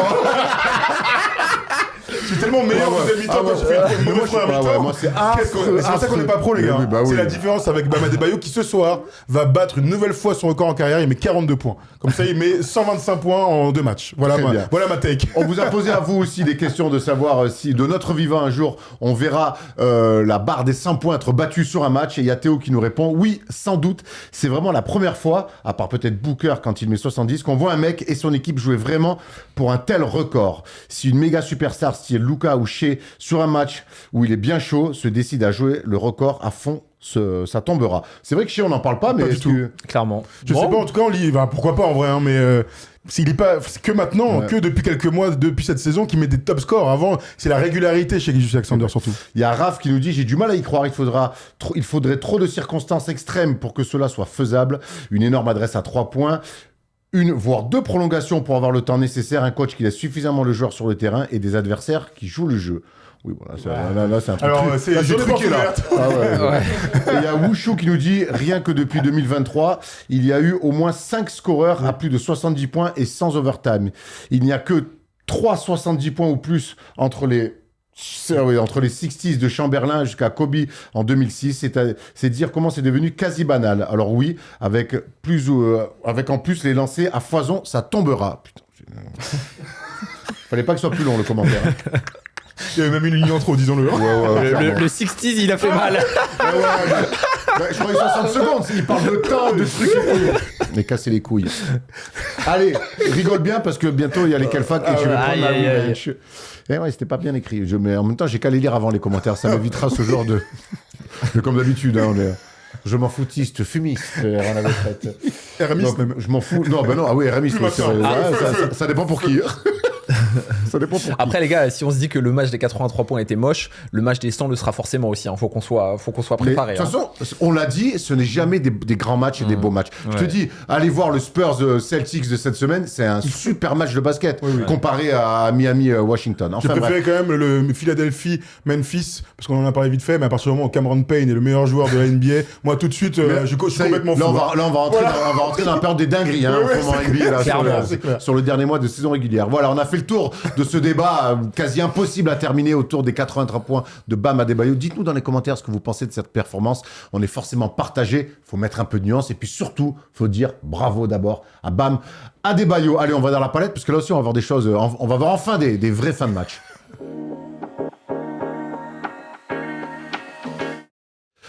Le match de la semaine, il était clairement entre le Thunder et les Nuggets de Denver. Une fin de match exceptionnelle, une victoire d'OKC 129-126 avec un Shai Gilgeous-Alexander ultra inspiré, même si Nikola Jokic a tenté de repousser l'échéance, Thomas. Ouais, absolument. Pour ne rien vous cacher, à la base, on allait faire Jason Tatum et son retour. Et puis, on s'est dit, au vu de ce money time exceptionnel, on va se faire une palette sur les deux meilleurs joueurs de la NBA actuelle. Et puis, une course MVP qui, peut-être, a été entérinée par SGA. Allez, on y va. Première action. Vous allez voir, de toute façon, là, si vous aimez Jokic ou SGA, vous êtes au bon endroit. 123, 120, 122. On va se faire la première action, évidemment, comme toujours. Quel tir incroyable. Des célébrations aussi de Shai qu'on adore.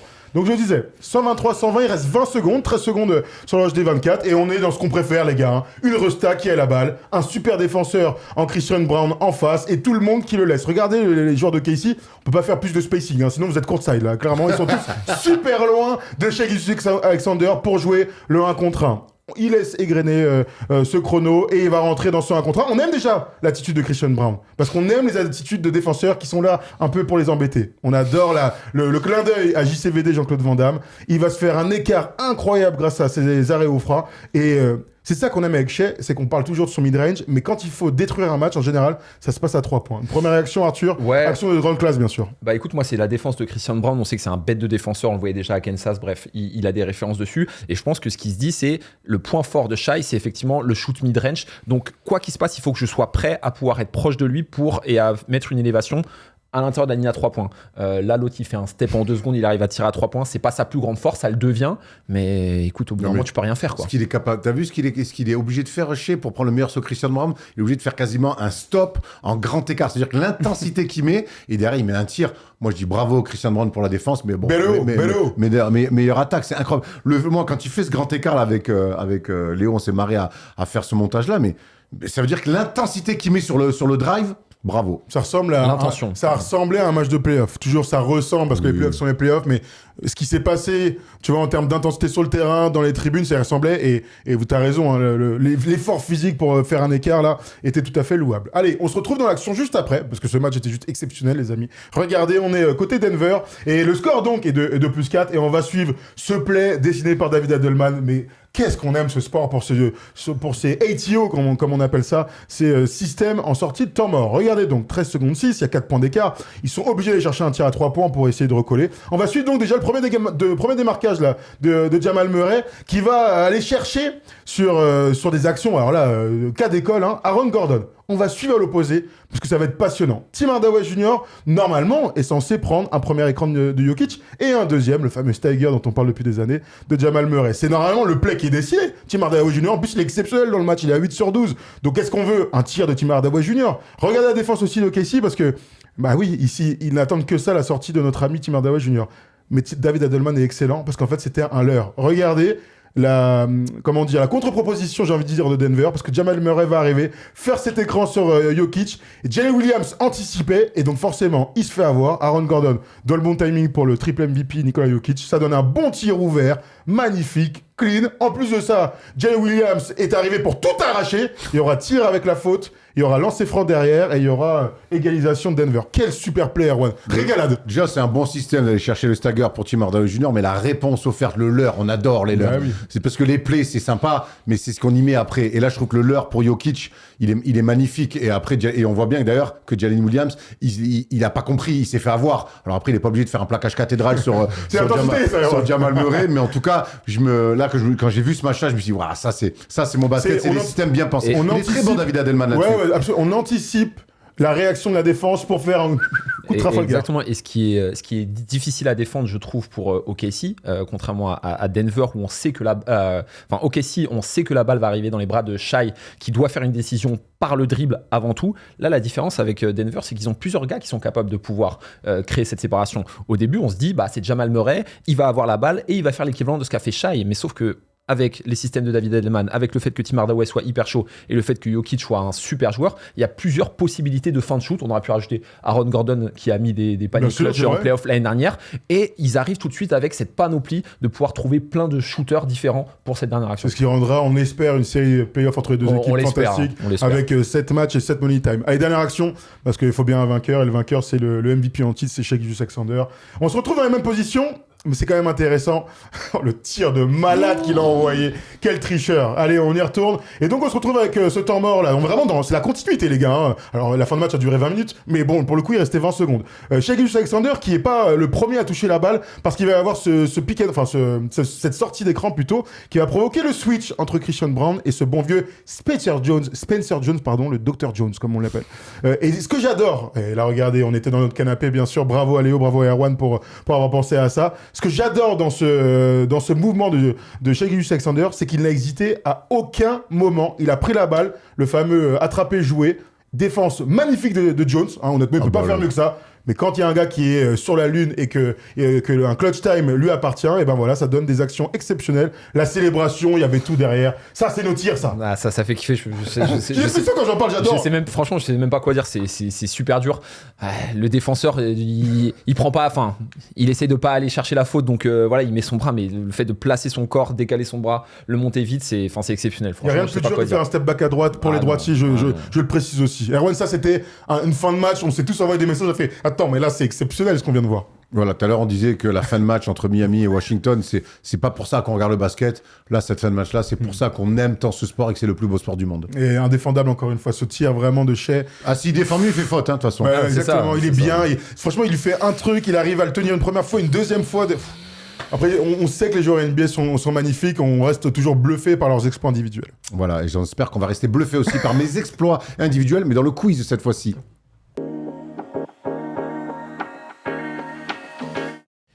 Allez, qui dit fin d'émission, dit quiz. Erwan est très excité par le quiz. Erwan est très heureux. Je suis en week-end juste après le quiz. Je vais aller voir mon petit-neveu Adèle que j'embrasse. Je vais en famille. Donc voilà, je suis très heureux. On embrasse Yann, bien sûr. Mais avant, tu l'enverras parce que je ne pas les émissions. Tu dois tenir ton rang avant. Parce que t'as mis une rousse il y a quelques semaines. Ah, c'est bon. Arthur est arrivé, il faisait la gueule ce matin. Mais ça reste un... C'est vrai qu'il faisait la gueule ce matin, j'ai remarqué aussi. Ça reste... Enfin, Arthur qui fait la gueule, c'est toujours mieux que moi qui suis heureux. Allez, Eman allait nous chercher 15 petits noms. De quelle fac? Allez, tire un peu, j'ai mal. Étire-toi, t'as raison. Parce que déjà, je suis un peu... Puisqu'on n'est pas à l'abri d'une surprise, pas Adebayo Ami. J'étais excellent. Enfin non, j'ai pas été excellent. Non, on a été nul. On n'a pas été nul, on a perdu. Perdre et gagner, ça n'a rien à voir avec la performance individuelle. Mais quand il n'y a que nous qui peuvent pouvons le savoir. Ouais, voilà. On lance. ouais. Allez, on part très simplement avec Kawhi Leonard. San Diego State. Wow, bro, j'étais pas du tout sur là-dessus. Bravo. Lamarcus Aldridge. Texas. Un partout. Tyler Hero. Kentucky. Oui. Jason Richardson. DePaul. State. 2-2. Scotty Barnes. Florida State. Ah putain, c'est ambiance ça. Anferni Hardaway. Memphis. State. Memphis State. Je prends. Ah bon? Ouais. Memphis State, ça existe ça? Moi je pense que c'est Memphis. Moi aussi c'est Memphis, je pense. Je pense que c'est les Tigers. Je pense que c'est les Tigers. Les coachs là-bas, ils reviennent là-bas et tout. En plus, Memphis State, ça n'existe pas. Ouais, Memphis State, ça n'existe pas surtout. Non. Je recevrai un mot d'excuse quelque chose. Je crois que c'est Memphis, il a raison. Très bien, ça fait 3 partout. Jaylen Brown. Hein? Jaylen Brown. California. Ouh, je suis pas sûr. T'as dit quoi? California. Il a dit Cal. Cal, c'est bon. Cal, Berkeley, c'est Fais pas, dites-nous. Fais beuh. Ma frère, j'ai dois prendre un point quand même, une fois de temps en temps. Thomas Dufort. Jamir Nelson. San Joseph. Saint-Joseph de ouf. 4-3-1. Allez, Ron, il est bon celui-là. Moi j'ai un par contre. Pascal Siakam. Non. New Mexico. New Mexico, putain. Mais ça, 4 c'est partout. que ces trucs à lui. Il me reste 6 noms. Kemba Walker. Yukon. Je suis base avec Kentucky à dire ça, putain. Plus 1. Il a fait un leurre. David Adelman. Plus 1. Keontae George. Baylor. Oui. Égalité, non. Non, allez pour Erwan. J'ai cassé. Ah ouais, il a pas. J'ai reçu Dans quel état Baylor? Ouais. Baylor, c'est, je sais pas, Kentucky. Texas. Texas, pareil. Ah bon? Vous êtes à égalité, il en reste 4. Oh la vache. Kenyon Martin. C'est celle-ci. Oui. Bravo. Il vient jouer les troubles faites. Il en reste plus que 3. Allez, moi c'est x2 celui-là. Oji Anunoby. Indiana. Indiana, bravo. Juan, tu dors. Et il en reste 2. Pas 5. Score. Plus 1 pour Plus simple pour One up. Dennis Smith Jr. North Carolina. State. North Carolina Oui, State. yes, Effectivement. Wolfpack. Yes. Bravo. Eric Gordon. Indiana. Indiana. Ça finit là-dessus. Bravo. C'était tendu. C'était tendu. C'était une bonne. J'aurais aimé que ça soit sur la dernière. Et tu même vois. Thomas a Bravo, participé, bravo, c'était très bravo. bien. Ouais, et toi aussi Très d'ailleurs. bon. Bravo. Même moi, Mais ce qui est fou, c'est que Thomas, de base, il est très bon en quelle fac, tu vois. Mais je veux dire que je prends absolument tout le monde qui nous regarde, mais sauf avec mes deux gars, j'existe pas quoi, c'est tout. Ah, bravo Arthur. C'est vraiment un jeu qui me régale. je te Ouais, on dis. a vu. Attends, maintenant je suis à plus 1 sur le qui suis-je, hein, n'oublie pas. Plus 1 toujours, puisque Théo l'a pris la semaine dernière. Ça fait au moins un mois que j'ai pas deux gagné un truc aussi. Ça moi. fait 2 semaines au Bah, moins. ouais. Il y a 2 semaines, on l'a pas trouvé, l'autre c'était où. Et voilà. Ça fait 3 semaines que j'ai pas gagné. Aujourd'hui, il va sortir, c'est sûr et certain. Ouais, arrête, il y a des indices. Ça aide Erwan ça. Je suis né le 5 septembre 1990. Oh my god. Et j'ai donc Thomas, on peut 35. pas le perdre. Ah, celui-là. si je perds Thomas, ça, on peut pas le perdre mec celui-là. de 90. J'ai donc 35 ans et j'ai terminé ma carrière NBA en 2022 dans l'équipe où j'ai débuté. Dans ma carrière, je n'aurais jamais gagné un trophée. Mais, commençons par le commencement. Je suis très stressé. J'ai été un bon joueur au lycée. J'ai même reçu des prix. Je passe par la même fac qu'un certain Tari Son. Je sais pas si ça vous aide. Ouais, mais je fais exprès. Super dur. Sachant qu'il a fait 2 facs en plus. Oh, d'accord, merci quoi. Une seule saison, ouais mais j'ai trop d'expérience en fac là. Une seule saison où je tourne à 12,3 points et 5 rebonds. Je me présente à la draft 2010 avec beaucoup d'ambition. Pourtant les scouts ne sont pas aussi enthousiastes. Et j'ai déçu malgré les attentes à ma fac, notamment sur le plan mental où je suis un peu instable. C'est à cause de cette crainte que je serai seulement appelé au second tour de la draft 2010 par une franchise à l'Est. Trop On franchement, n'a aucune info en fait quoi. Vous n'avez aucune info. aucune info. Par une franchise NBA. Je joue avec un ballon orange. Restez concentrés. J'y resterai là-bas, donc, de 2010 à 2014. Rentrant dans le 5 à partir de 2012-2013. J'en profite pour mettre 25 points face aux Knicks. La saison suivante, j'atteins les 14 points de moyenne, réalisant même plusieurs triples-doubles dans l'exercice. Fred Payton. Avec ma franchise, on fait plusieurs très beaux runs de playoffs. Ah, non, je l'ai. Shelly Mack. Indiana. Non. À l'été 2013, je suis agent libre. Je signe Hornets. 27 Ah, millions sur 3 ans. putain, mais non. Mais non, mais je l'ai. Mais une nouvelle fois, je ne vais pas y répondre. Putain, comment il s'appelle? Ah, désolé, j'ai. Arthur, je suis tant que tu stressé. n'as pas le nom, tu te tais. Ah, tais-toi, Arthur. Des Tu me attentes stresses. à Charlotte, mais je vais une nouvelle fois ne pas y répondre. Stephenson. Lance Stephenson Yes. sort ici de Cincinnati. Lance C'est tout Stephenson. Eh oui. Lance Stephenson. Bravo. Indiana. Bravo. Bravo. Tellement pas Alex, j'ai rien compris. Il me dit 12 points et 5 rebonds, je pense à un pivot. L'autre c'est Lance Stephenson. Qu'est-ce que c'est que ce qui suce de merde? Dès que tu dis l'Est, Ah, je ouais. que sur la côte Est, en fait, c'est Indiana. Il y avait un truc avec Indiana, il y avait 2 mecs dans le qui suit, dans lequel fac, maintenant c'est un mec qui a joué Indiana, il y avait une petite vibe. Ah ouais. Ouais. Je sais pas. Et en plus on a parlé des Hoosiers tout à l'heure, non c'est une émission. Non, hein. je dirais, il prend le Bravo. il prend le Kelfac, il prend le qui suit, ça efface Beau la passage, prestation futur. minable dans l'émission. Bon, alors on a passé une super émission. Merci à Bam Adebayo d'avoir mis 83 points. Ça donne du jus comme ça donne des débats incroyables. On se retrouve lundi pour la libre antenne à 20h avec un match à 22h. Boris Dio, les Suns qui nous régalent face aux Mavs. Boris Dio a 31 points avec le game winner. On se retrouve lundi. Bah c'est mieux hein. Et demain, vendredi, sur la chaîne Offense, ton pote Gillian qui sera avec nous pour une émission. Ne la ratez pas, on s'est beaucoup marré, presque autant que dans le First Day Show. Allez, à lundi tout le monde, et demain, n'oubliez pas, vendredi, Offense sur la chaîne Offense. C'est pas simple. Allez, bisous. Oh,